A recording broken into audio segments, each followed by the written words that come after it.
3년간 무시당한 공장 며느리의 정체는 대기업 부회장, 시어머니가 알게 된 충격적인 진실. 공장 냄새가 아직도 몸에 배어있네. 무릎 꿇고 제대로 닦아야지. 여의도 한강이 내려다 보이는 고급 아파트 거실이에요. 오후 3시 햇살이 비스듬히 들어와 대리석 바닥을 비춥니다. 소연은 무릎을 꿇고 바닥을 닦고 있었어요. 3년째 반복되는 일상이었지요. 안녕하세요. 오늘도 인생일기에 찾아와 주신 여러분 감사합니다. 사연 시작 전에 구독, 좋아요는 사랑입니다. 정혜숙이 소파에서 일어나 소연을 내려다봅니다. 회색 정장 차림의 그녀, 얼굴에는 늘 그랬듯 차가운 멸시가 서려 있었어요. 전직 판사 출신답게 위험을 잃지 않는 자세였지요.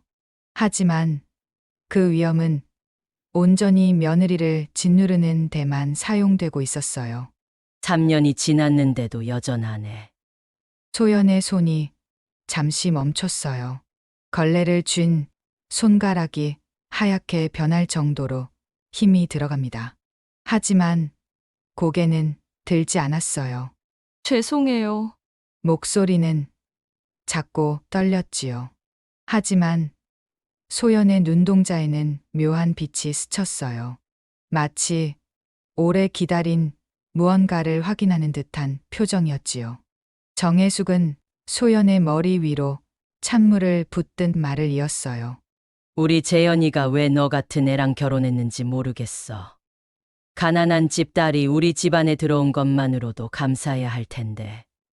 그때 현관문이 열렸어요. 재현이 들어왔지요.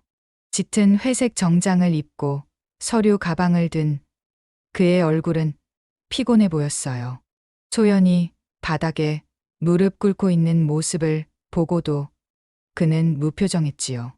어머니, 들어왔어요. 재현은 어머니에게만 인사했어요. 소연에게는 눈길조차 주지 않았지요. 소연은 천천히 일어나 걸레를 헹구며 속으로 세어봅니다. 이제 정말 며칠 안 남았구나. 그녀의 입술이 미세하게 떨렸어요. 재현아, 안냐. 엄마가 할 말이 있어. 정혜숙의 목소리에는 평소와 다른 결연함이 섞여 있었어요.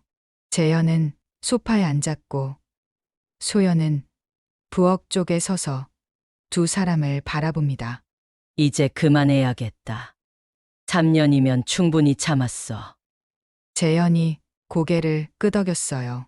마치 이미 정해진 일인 양 담담한 표정이었지요. 엄마 말씀이 맞아요. 저도 그렇게 생각하고 있었어요. 소연의 입꼬리가 살짝 올라갔어요. 너무 미세해서 아무도 알아채지 못했지요. 그녀는 찬장에서 찻잔을 꺼내며 생각합니다. 드디어 시작이네. 소연아라는 이름으로 이 집에 들어온 지 정확히 3년 2개월이었어요. 결혼식 날 그녀는 소박한 드레스를 입고 있었지요. 하객은 20명 남짓이었어요. 신부 측 하객은 단 한 명도 없었지요. 부모님은 안 오시나?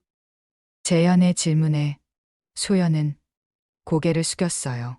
안 계세요. 짧은 대답이었지요. 더 이상 묻지 않았어요. 정혜숙은 만족스러운 표정을 지었어요. 신분을 따지거나 배경을 조사할 가족이 없다는 건 며느리를 마음대로 다룰 수 있다는 의미였으니까요. 신혼 첫날부터 시련은 시작되었어요. 짐은 작은 방에 풀어. 안방은 우리 재현이 혼자 쓸 거니까. 소연은 5평 남짓한 작은 방을 배정받았지요. 창문도 없는 방이었어요. 환기는 문을 열어야만 가능했지요. 내일부터 아침 6시에 일어나. 재현이 출근 준비 도와줘야지. 그날 밤 소연은 홀로 작은 방에 앉아 있었어요. 가방, 깊숙이 숨겨둔 휴대폰을 꺼냅니다. 화면에는 대성그룹 비서실이라는 이름이 떠 있었지요. 할머니, 잘 도착했어요. 3년이다. 견뎌라. 그래야 내가 진짜 강해진다. 전화를 끊고 소연은 깊게 숨을 들이쉬었어요. 그리고 휴대폰 전원을 껐지요. 3년 동안 다시는 켜지 않을 예정이었어요. 시간은 빠르게 흘렀지요. 매일 아침 6시에 일어나 아침 식사를 준비했어요. 재현이 좋아하는 된장찌개와 계란말이, 그리고 정혜숙이 요구하는 잡곡밥까지. 실수라도 하면 차가운 질책이 돌아왔지요. 이게 밥이야? 공장 식당 밥도 아니고. 점심시간이 되면 청소를 했어요. 200평 아파트 구석구석을 닦아야 했지요. 무릎으로 기어가며 바닥을 닦는 날이 많았어요. 걸레질은 무릎으로 하는 거야. 제대로 안 닦이잖아. 저녁이 되면 재현이 돌아왔어요. 하지만 그는 아내를 거들떠보지도 않았지요. 어머니와 대화할 뿐이었어요. 오늘 회의 어땠어? 괜찮았어요. 어머니, 소연은 마치 투명인간 같았어요. 식탁에 음식을 나르고 설거지를 하는 동안 두 사람의 대화에서 그녀는 철저히 배제되었지요. 밤이 되면 소연은 작은 방으로 돌아왔어요. 몸은 지쳤지만 잠은 오지 않았지요. 어둠 속에서 그녀는 숨겨둔 명품 시계를 바라봅니다. 할머니가 준 선물이었어요. 조금만 더 참자. 소연아, 이리 와서 앉아. 정혜숙의 목소리는 평소보다 더 차갑고 명령조였어요. 소연은 조용히 다가가 재현 맞은편 소파 끝에 앉습니다. 등을 곧게 세우고 손을 무릎 위에 모은 채로요. 체면 좀 생각해. 3년 동안 뭘 배웠는지 모르겠어. 재현의 말에 소연은 고개를 숙였어요. 하지만 그녀의 시선은 바닥이 아닌 재현의 구두 끝을 향해 있었지요. 값비싼 이탈리아 수제화였어요. 곧 그 자신감도 산산조각 날 텐데. 정혜숙이 테이블 위에 서류 봉투를 밀어냈어요. 하얀 봉투가 소연 앞으로 미끄러져 왔지요. 이혼 서류야. 서명하고 조용히 나가. 위자료는 기대하지 마. 소연은 봉투를 보며 깊게 숨을 들이쉬었어요. 3년을 기다린 순간이 마침내 온 거예요. 그녀의 손가락이 봉투 끝을 살짝 만집니다. 미안하다. 하지만 이게 서로를 위한 길이야. 재현의 사과에는 진심이 느껴지지 않았어요. 오히려 의무적으로 하는 말 같았지요. 소연은 천천히 고개를 들어 두 사람을 번갈아 봅니다. 원하시는 대로 하겠어요. 목소리는 여전히 작고 떨렸지요. 하지만 그 말 끝에는 묘한 여운이 남았어요. 마치 정말로 원하는 게 그거라면 이라는 숨겨진 의미가 담긴 것 같았지요. 정혜숙과 재현은 소연의 순순한 반응에 안도하는 표정을 지었어요. 하지만 소연의 눈동자 깊은 곳에서는 차가운 불꽃이 타오르고 있었지요. 이제 진짜 게임이 시작돼. 3년 동안 참고 기다린 보람이 있을 거야. 소연은 서류 봉투를 들고 자리에서 일어났어요. 마지막으로 이 집을 둘러봅니다. 고급스러운 가구들과 명품 소파, 그리고 벽에 걸린 재현의 변호사 자격증까지. 다시는 이런 곳에서 무시당하며 살지 않을 거야. 방으로 들어가 작은 여행 가방을 침대 위에 올려놓았어요. 3년 동안 모은 옷들이 그리 많지 않았지요. 대부분 저렴한 브랜드였어요. 정혜숙이 명품 매장에 가는 걸 허락하지 않았거든요. 가난뱅이 티나게 차려입지 마. 우리 체면에 먹칠한다고. 정혜숙의 목소리가 거실에서 들려왔어요. 재현과 무언가 의논하는 소리였지요. 어차피 나갈 거 빨리빨리 해. 동네 사람들 시선도 신경 쓰여. 재현의 말에 소연은 손을 멈추고 미소를 지었어요. 진짜 미소였지요. 3년 만에 처음으로 마음속 깊은 곳에서 올라온 웃음이었어요. 시선이 신경 쓰인다고? 동네 사람들이 뭐라고 할지 벌써부터 걱정이구나.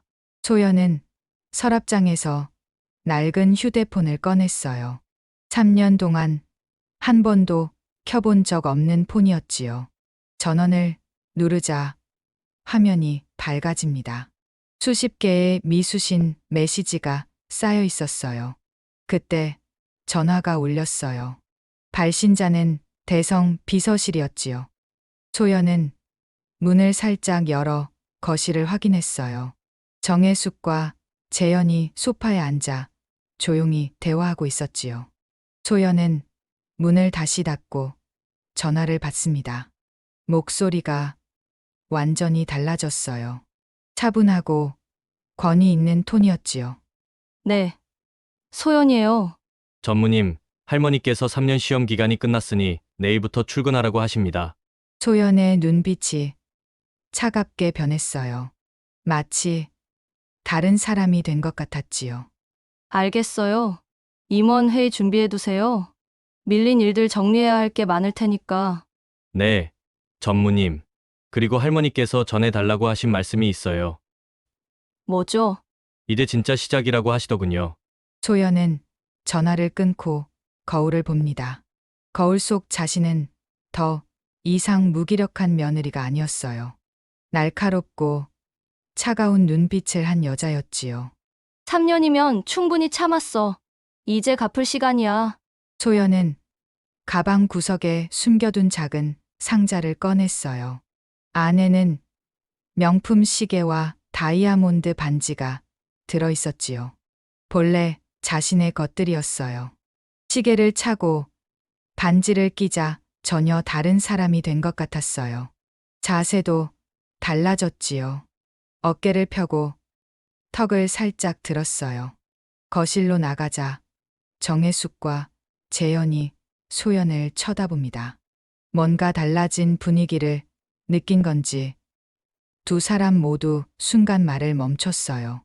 다 정리했어요. 소연의 목소리에서 떨림이 사라졌어요.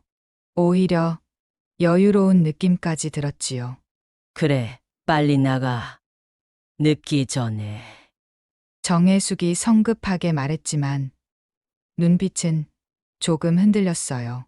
소연에게서 느껴지는 묘한 변화 때문이었지요.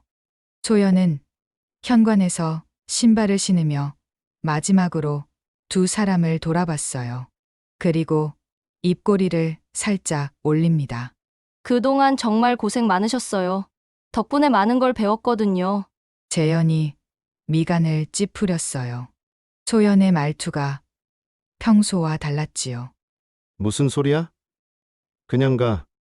물론 가죠. 하지만 곧 다시 볼 수도 있을 거예요.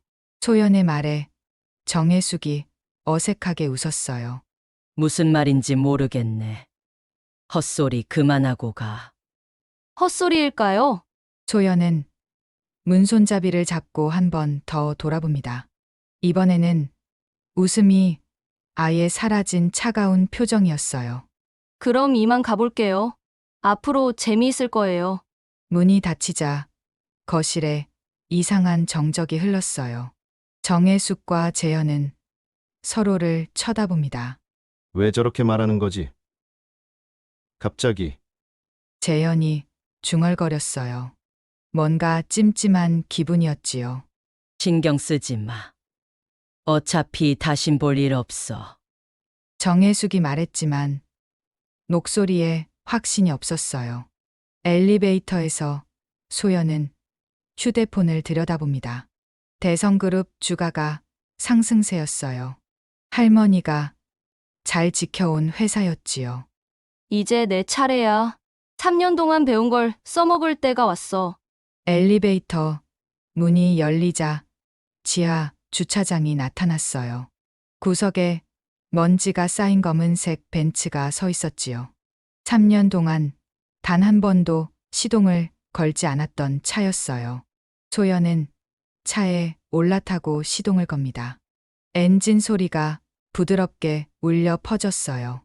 백미러로 아파트를 마지막으로 쳐다보고는 엑셀을 밟습니다. 이제 진짜 박소연으로 살 시간이야. 대성그룹 전무 박소연으로 차는 여의도 방향으로 달려갔어요. 새로운 시작을 향해서요. 여의도 대성타워 지하 주차장 소연의 벤츠가 전용 주차 구역에 멈춰섭니다. 박소연 전무 표지판이 붙은 자리였어요. 3년 동안 비어있던 공간이었지요. 차에서 내린 소연은 거울을 보며 머리를 정리했어요. 더 이상 수줍은 며느리의 모습은 없었지요. 날카롭고 차분한 눈빛의 경영인이었어요. 엘리베이터가 52층 회장실로 올라갑니다. 문이 열리자 넓은 비서실이 나타났어요. 3명의 비서가 일제히 일어나 고개를 숙입니다. 전무님 오셨습니다. 할머니는 계시죠? 소연의 목소리는 차갑고 권위적이었어요. 3년 전 그 목소리였지요. 네, 회장님께서 기다리고 계십니다. 회장실 문이 열렸어요. 거대한 책상 뒤에 75의 박노인 회장이 앉아 있었지요. 백발이 단정하게 빗겨진 그녀의 얼굴에는 여전히 카리스마가 넘쳤어요. 3년 만이구나. 할머니, 소연이 다가가 인사했어요. 박노인은 손녀를 위아래로 훑어봅니다. 많이 변했네. 눈빛이 달라졌어. 3년 동안 배운 게 많았거든요. 소연의 입꼬리가 차갑게 올라갔어요. 박노인은 만족스러운 표정을 지었지요. 그래서 어떻게 하고 싶어? 복수부터 할 거예요. 당연하죠. 그 인간들이 나를 뭘로 봤는데? 소연의 말에 도끼가 섞였어요. 박노인은 고개를 끄덕입니다. 좋아. 하지만 급하게 하지 마. 천천히, 확실하게 해. 알고 있어요. 이미 계획은 다 세워뒀거든요. 소연은 책상 위 파일들을 살펴봅니다. 대성그룹의 주요 거래처 명단이었어요. 그 중에 눈에 익은 이름이 하나 있었지요. 진명, 로펌이 우리랑 거래하려고 하네요. 그래. 어제 제안서가 들어왔어. 소연의 눈이 번뜩였어요. 재현이 다니는 로펌이었지요. 재미있겠는데요. 너 하고 싶은 대로 해. 이제는 내가 결정할 때야. 박노인이 일어나서 창가로 걸어갔어요. 여의도 전경이 내려다 보였지요. 내가 없는 3년 동안 그룹이 많이 커졌어. 이제 내 목도 충분히 있지. 고마워요. 하지만 지금은 그것보다 더 중요한 일이 있어요. 소연도 창가로 다가갑니다. 한강이 흐르는 모습이 보였어요. 3년 전 마지막으로 본 풍경이었지요. 전무 업무는 내일부터 시작하면 돼. 오늘은 적응하는 시간 가져. 네, 할머니. 소연은 자신의 사무실로 향했어요. 47층 전무실이었지요. 문을 열자 먼지 하나 없이 깨끗한 공간이 나타납니다.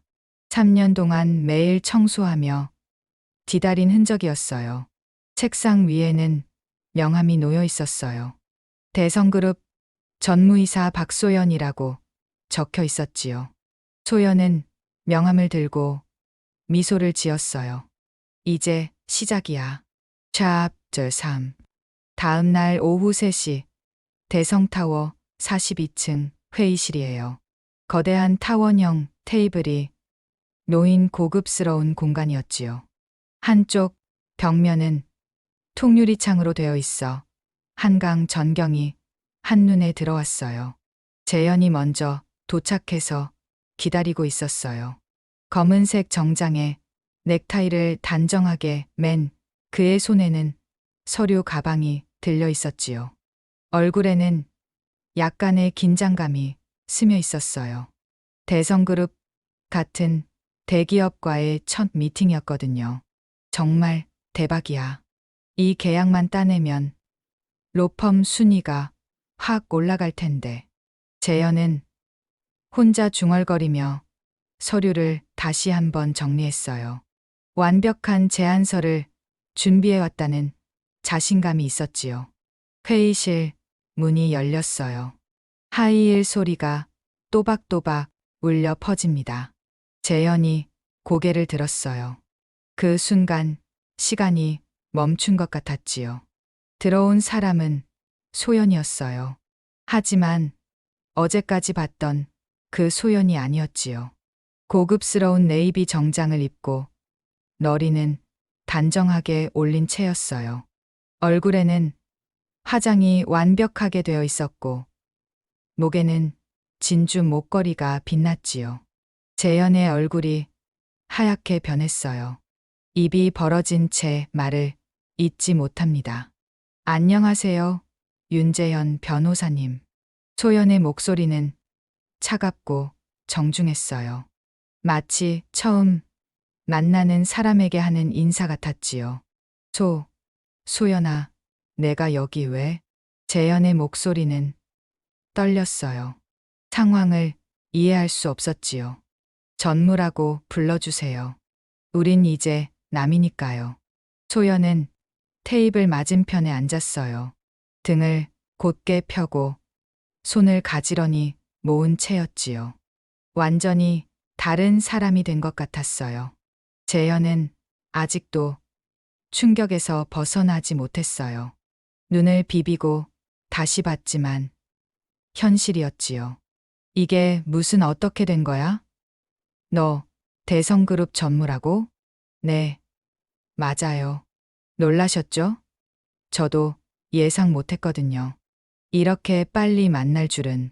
소연은 미소를 지었지만 눈은 차갑기만 했어요. 재현을 보는 시선에는 감정이라고는 전혀 없었지요. 재현의 머릿속이 복잡해졌어요. 3년 동안 함께 살았던 아내가 재벌 상속녀였다는 게 믿어지지 않았지요. 그럼 너는 왜 우리 집에서 3년 동안 일반인으로 살아보라는 할머니 숙제였어요. 덕분에 많은 걸 배웠죠. 소연의 말 끝에는 독이 섞여 있었어요. 재현은 그제서야 상황을 이해하기 시작합니다. 그러니까 너는 처음부터 재벌이었죠. 놀라우시겠지만 가난한 공장집 딸이 아니었어요. 소연이 일부러 정혜숙의 말을 따라했어요. 재현의 얼굴이 더욱 창백해집니다. 소연아, 아니, 전무님. 나는 정말 몰랐어. 만약 알았다면 어쩔 건데요? 더 잘해줬을 거라고요? 소연의 목소리에 비웃음이 섞였어요. 재현은 아무 말도 할 수 없었지요. 어머니는 어떠세요? 며느리가 재벌 상속녀였다는 걸 아시면 기절하시겠네. 소연아, 제발 전무라고 하라니까요. 우리 사이에 그런 건 없어요. 소연이 서류를 펼쳤어요. 재현이 준비한 제안서였지요. 자, 그럼 이제 일 얘기나 할까요? 진명 로펌이 우리 그룹 법무 자문을 맡고 싶다고 하셨죠. 재현은 정신이 하나도 없었어요. 눈앞의 상황이 현실인지 꿈인지 분간이 안 됐지요. 잘 읽어봤는데 별로예요. 우리 그룹 급에는 안 맞는 것 같아서. 소연의 말에 재현이 화들짝 정신을 차렸어요. 이 계약이 얼마나 중요한지 알고 있었거든요. 전무님, 다시 검토해 주세요. 저희가 정성껏 준비한. 됐어요. 결정은 이미 내렸거든요. 소연은 서류를 밀어냈어요. 재현의 얼굴에 절망이 스쳤지요. 그럼 이만 가보세요. 바쁘거든요. 소연이 일어났어요. 재현도 황급히 일어납니다. 소연, 전무님, 마지막으로 한 말씀만. 할 말 없어요. 각자 살면 되는 거죠. 엘리베이터가 도착했어요. 소연이 먼저 탔고 재현도 얼떨결에 같이 탔지요. 문이 닫히자 좁은 공간에 어색한 침묵이 흘렀어요. 정말 이렇게 끝내려고? 재현의 목소리는 간절했어요. 이미 끝난 거죠. 어제 서명했잖아요. 소연은 층수 표시만 바라봤어요. 1층까지 얼마나 긴 시간처럼 느껴지는지 몰랐지요. 엘리베이터 문이 열리자 소연이 먼저 내렸어요. 재현은 그 뒷모습을 바라보며 절망에 빠집니다. 이제 정말 끝이구나. 진명 로펌 사무실. 재현이 허탈한 표정으로 의자에 앉아 있었어요. 책상 위에는 대성그룹에서 거절당한 제안서가 놓여 있었지요. 3일째 같은 자리에서 멍하니 앉아만 있었어요. 재현아, 괜찮아? 동료 변호사가 어깨를 두드렸지만 재현은 반응이 없었어요. 머릿속에는 소연의 차가운 눈빛만 맴돌고 있었지요. 그때 사무실 전화가 울렸어요. 비서가 급하게 달려왔지요. 윤 변호사님, 큰일 났어요. 한신건설에서 계약 취소한대요. 재현이 화들짝 고개를 들었어요. 뭐라고? 왜 갑자기? 이유를 말 안 해주는데 그냥 다른 로펌으로 옮긴다구만요. 재현의 얼굴이 창백해졌어요. 한신건설은 진명 로펌의 주요 고객사였거든요. 1시간 후 또 다른 전화가 걸려왔어요. 이번에는 대원유통이었지요. 저희도 계약 해제하겠습니다. 죄송하지만 다른 곳으로. 재현은 전화기를 붙잡고 애원했어요. 이유라도 알려주세요. 뭔가 잘못된 게 있으면 고치겠습니다. 그냥 회사 방침이 바뀌어서요. 전화가 끊어졌어요. 재현은 식은땀을 흘리며 동료들을 불러 모았지요. 이상해. 하루 사이에 계약 취소가 3번째야.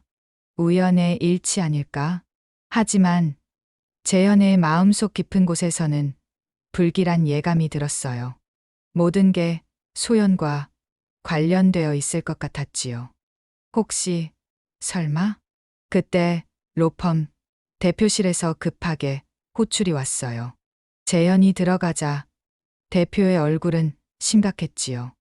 재현아, 앉아. 할 말이 있어. 네, 대표님. 오늘 하루 종일 고객사들에서 계약 해지 연락이 왔어. 5군데나. 재현의 심장이 쿵쾅거렸어요. 너 혹시 누구랑 원수 진 거 없어? 어디선가 우리 로펌 흠집 내려는 놈이 있는 것 같은데. 재현은 입술을 깨물었어요. 소연의 얼굴이 떠올랐지요. 대표님, 제가 처리하겠습니다. 무슨 소린지는 모르겠지만 빨리 해결해. 이러다 망해.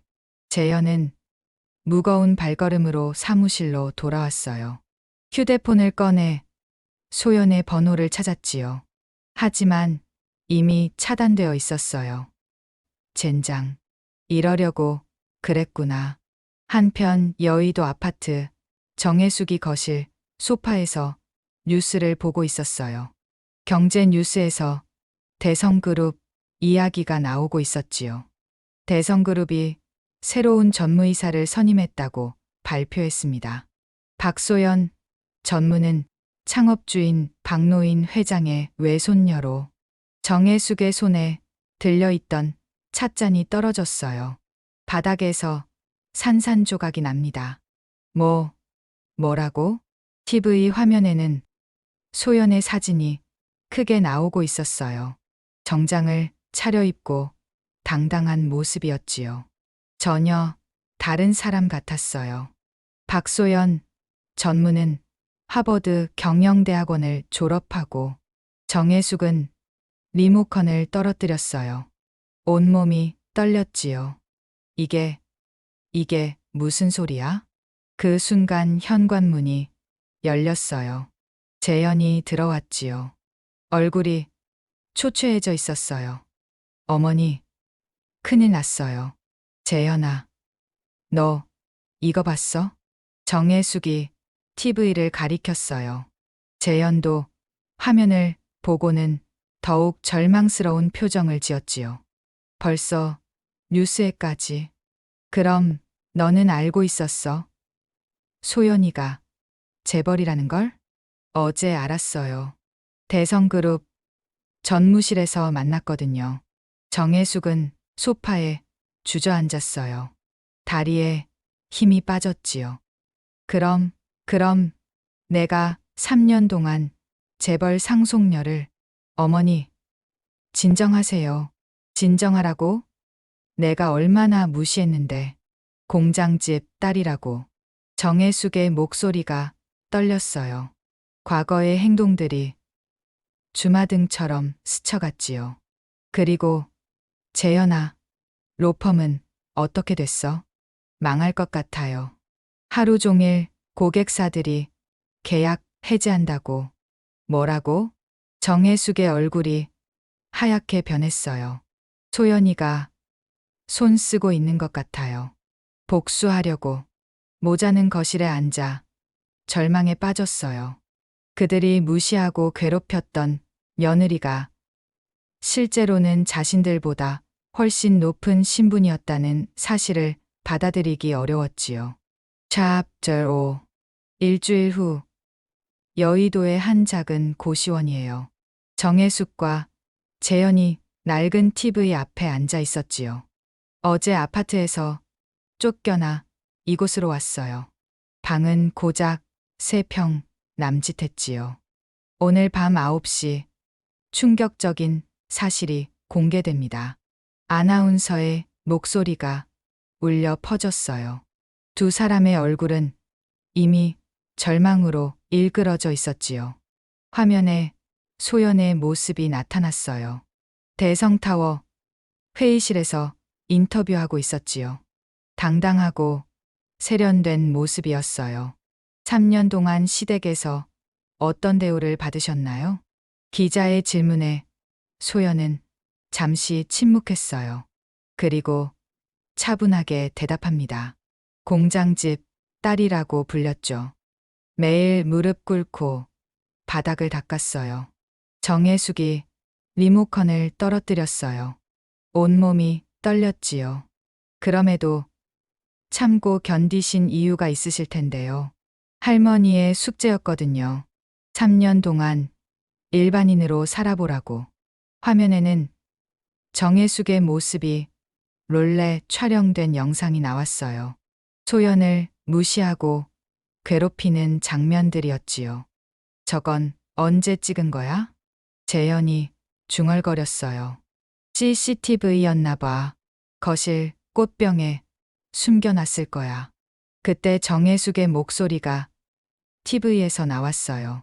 가난한 집 딸이 우리 집안에 들어온 것만으로도 감사해라. 전국의 시청자들이 이 말을 듣고 있었지요. 정혜숙은 이불을 뒤집어 썼어요. 내 인생 끝났어. 다큐멘터리는 계속되었어요. 소연이 어떻게 복수를 계획했는지, 진명 로펌이 어떻게 망했는지 모든 게 나왔지요. 복수는 계획적이었나요? 당연하죠. 3년 동안 준비했거든요. 소연의 차가운 미소가 화면에 클로즈업 됐어요. 이제 그분들께 하고 싶은 말이 있으시다면요. 사람을 겉모습으로 판단하지 마세요. 무시는 반드시 대가를 치르게 됩니다. 방송이 끝나자 정혜숙과 재현은 말을 잇지 못했어요. 전국 사람들이 자신들의 치부를 다 본 거였지요. 휴대폰이 쉴 새 없이 울렸어요. 지인들, 기자들, 누리꾼들까지. 이제 정말 어디 가서 얼굴 들고 살아. 정혜숙의 목소리는 완전히 꺾여 있었어요. 다음 날 오전, 대성그룹 기자회견장이에요. 소연이 단상에 올라섰지요. 수십 개의 카메라가 그녀를 향해 있었어요. 앞으로 어떤 계획을 갖고 계신가요? 더 이상 과거에 얽매이지 않겠어요. 대성그룹 부회장으로서 새로운 미래를 만들어 가겠습니다. 전 시댁 식구들에 대해서는 어떻게 생각하세요? 소연은 잠시 생각에 잠겼어요. 그리고 단호하게 말합니다. 각자의 선택에 따른 결과예요. 동정하지 않아요. 기자회견이 끝난 후 소연은 사무실로 돌아왔어요. 책상 위에는 부회장 임명장이 놓여 있었지요. 그때 비서가 들어왔어요. 부회장님, 윤재현 씨에게서 편지가 왔는데요.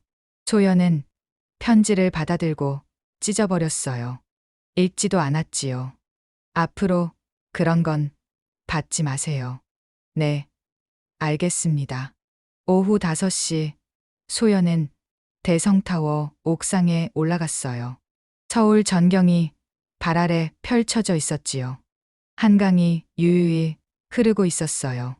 휴대폰을 꺼내 3년 전 결혼식 사진을 봤어요. 해맑게 웃고 있던 자신의 모습이 어색하게 느껴졌지요. 그리고 사진을 삭제했어요. 이제 정말 자유야. 바람이 불어와 그녀의 머리카락을 흩날렸어요. 소연은 깊게 숨을 들이쉽니다. 박소연으로 살아가는 거야.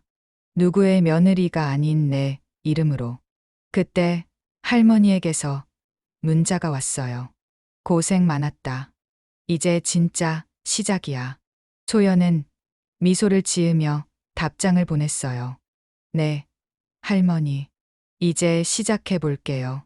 한 달 후, 소연은 회장실에서 서류를 검토하고 있었어요. 대성그룹의 새로운 사업 계획서였지요. 청년 창업 지원 프로그램이었어요. 부회장님, 이번 프로그램 참가자 명단이에요. 비서가 파일을 건넸어요.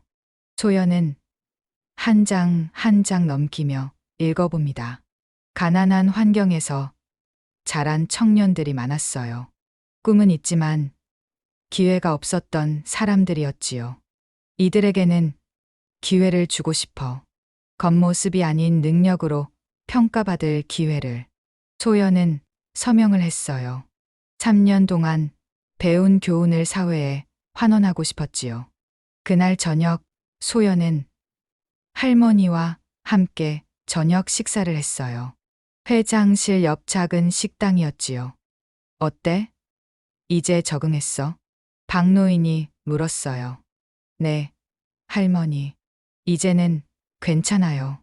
복수는 끝났니? 소연은 잠시 생각했어요. 그리고 고개를 끄덕입니다. 끝났어요. 이제는 앞을 보려고요. 잘 생각했어. 복수에 매달리면 너만 힘들어. 할머니의 말에 소연은 미소를 지었어요. 3년 동안의 아픔이 완전히 사라진 건 아니었지요. 하지만 더 이상 그것에 얽매이고 싶지 않았어요. 할머니, 청년 창업 프로그램 승인했어요. 그래? 좋은 일이네. 사람을 겉모습으로 판단하는 세상을 조금이라도 바꾸고 싶어요. 박노인은 손녀를 흐뭇하게 바라봤어요. 내가 그렇게 생각해줘서 고마워. 그게 내가 너한테 3년을 준 이유야. 며칠 후 소연은 우연히 정혜숙을 마주쳤어요. 대성타워 로비였지요. 정혜숙은 청소용역 직원 유니폼을 입고 있었어요. 두 사람의 시선이 마주쳤어요.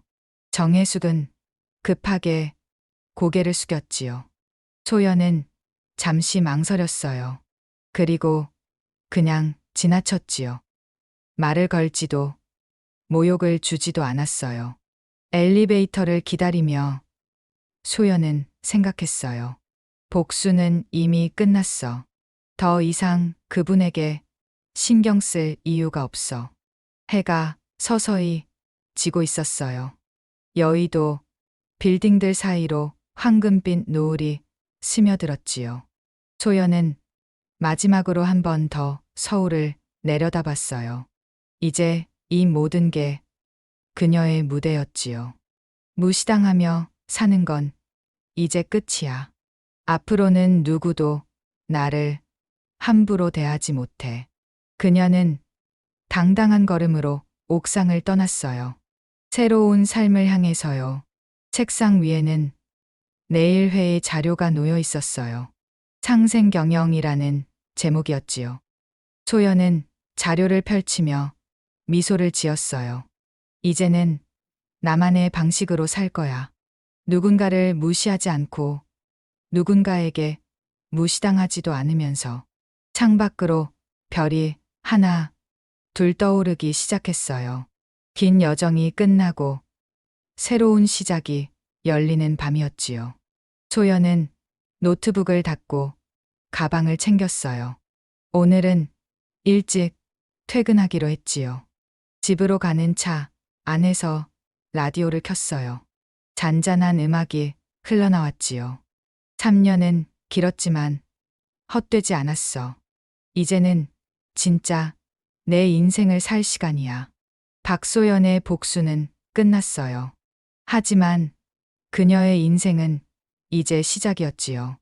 이야기 잘 들으셨나요? 오늘 하루도 좋은 하루 보내세요. 감사합니다.